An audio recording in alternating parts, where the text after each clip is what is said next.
राम राम। हरिया, आओ आओ, बैठो। कैसे आना हुआ? ठाकुर साहब, आपके बहुत एहसान है हम लोगों पर। आज किसी पर भरोसा करने से डर लगता है। बड़ी हिम्मत करके आपके पास आया हूं कि आप मेरी मदद जरूर करेंगे। हाँ हाँ, बोलो बोलो बोलो हरिया। ठाकुर साहब, सब जानते हैं कि मेरी जमीन बलिया के पास गिरवी पड़ी है, लेकिन सच तो यह है कि मैंने उसके उधार के सारे पैसे भी चुका दिए। हाँ, हम जानते थे बलिया ने तुम्हें बेईमानी से फंसाया इसमें। अब तो तुम्हारी परेशानी भी दूर हो गई। अब इसमें तुम्हारी क्या मदद कर सकता हूं? मुझसे क्या चाहते हो? ठाकुर साहब, सुना है कि शहर में कोई जमीन का खरीदार है जो यहाँ रामपुर में जमीन खरीदना चाहता है। तो मैंने सोचा कि मैं भी अपनी जमीन बेच दूं। क्या तुम जमीन बेचना चाहते हो? ठाकुर साहब, जब तक ये जमीन मेरे पास रहेगी तो मैं शांति से इसमें खेती भी नहीं कर पाऊंगा, और एक न एक दिन आगे पीछे बलिया को भी पता चल ही जाएगा कि जमीन के कागज मेरे पास है, और वो मेरे परिवार को नहीं छोड़ेगा। इससे तो अच्छा यही होगा कि मैं ये जमीन बेचकर शहर चला जाऊं और वहां किसी फैक्ट्री में काम कर लूंगा।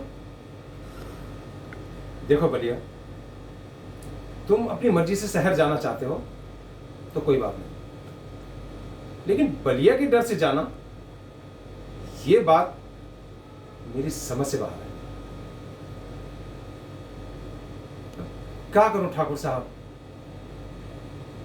इसमें कुछ सूझ नहीं रहा, मुझे कोई रास्ता नहीं दिख रहा। क्या करूं? इस समय हाथ भी बहुत तंग है।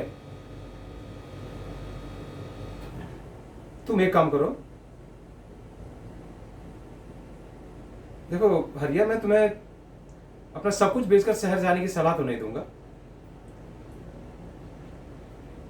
तुम एक काम करो, तुम जाकर वीडियो साहब से मिलो।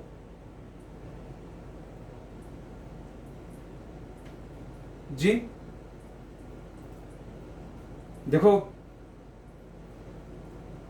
हम लोगों की सारी समस्याओं का समाधान सरकार के हर योजनाओं में है, बशर्ते कि हम जागरूक बनकर उन योजनाओं का लाभ लें।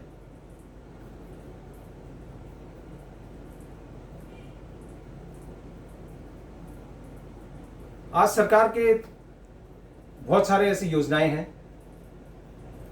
अगर एक किसान चाहे तो ना, एक सफल व्यापारी बन सकता है।